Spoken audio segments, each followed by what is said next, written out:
The capsular access was completed uneventfully, but you can see that even during hydrodelineation, there is some weakness of the zonules.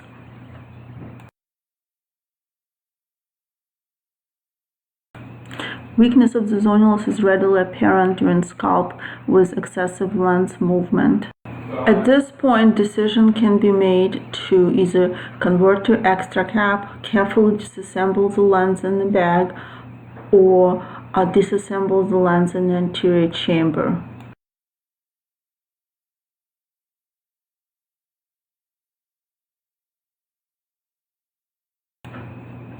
Fake emulsification settings are increased since this lens is very dense and zonules are weak, and as you can see, sculpt can be accomplished with less pressure on the zonules.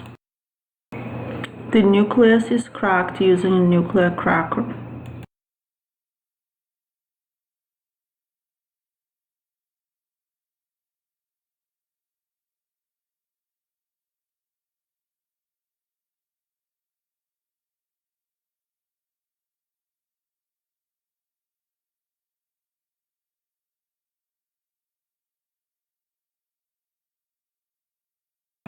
Even though lens appear to crack well with a cracker, this is a very dense lens, and posterior plate did not allow for full separation of the segments. The endonucleus is carefully removed, leaving the epinucleus intact. Because visualization of anterior capsule is poor, anterior capsule is stained with trypan blue at this point, and then trypan blue is washed out with IA.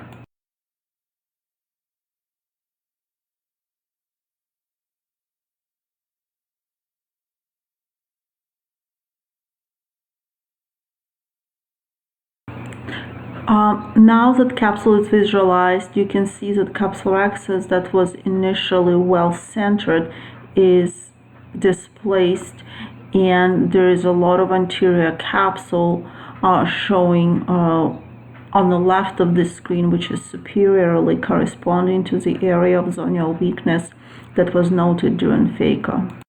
Capsular tension hooks are planned to be placed in the areas of zonular weakness.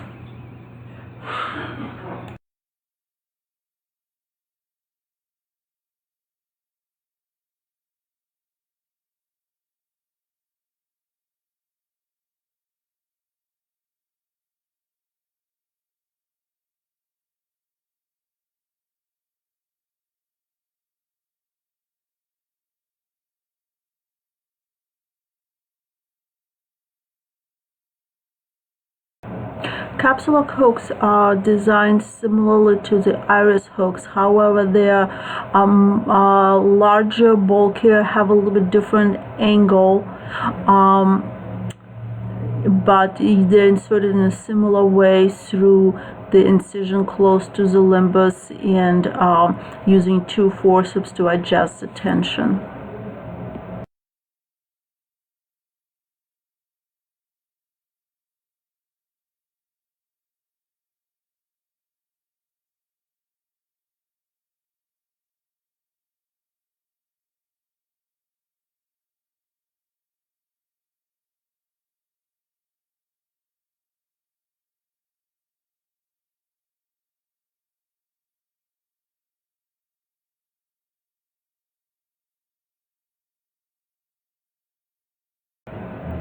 With capsular hooks supporting the capsule, lens is carefully removed. However, you could see that the capsule does get further damaged, and little pieces of anterior capsule enter the port.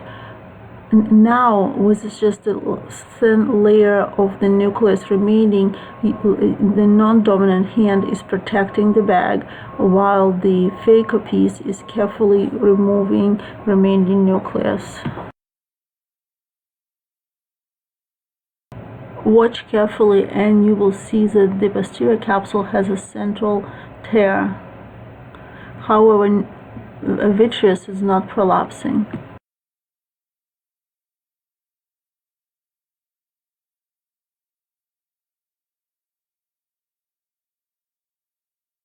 Posterior hyaloid appears to be intact through the most of the pupil, but you can see in the upper left hand part of the pupil the vitreous is starting to come in. Since there is no vitreous in anterior chamber, the capsular hooks are removed and meiotic is used to constrict the pupil, and then the main incision is sutured.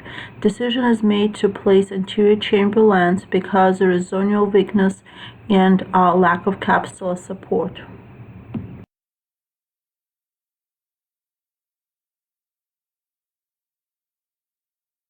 Limbal peritomy is created, then scleral incision was made and enlarged to about 6 or 6.5 millimeters. Viscoelastic used to deepen anterior chamber. Anterior chamber lens is inserted with forceps.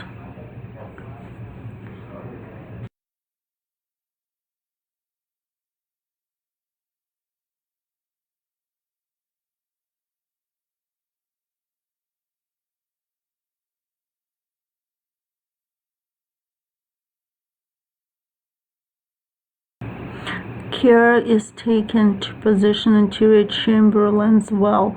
This can be accomplished with Kugeln when the leading haptic is grabbed, elevated out of the angle, and positioned back without distortion of the iris.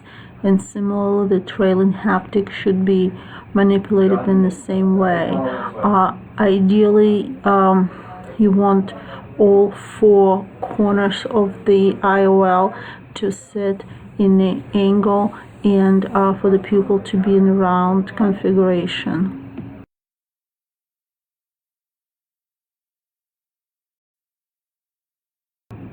Surgical iridotomy is created with jewel forceps and Vannas scissors, similarly to the ones done for trabeculectomy.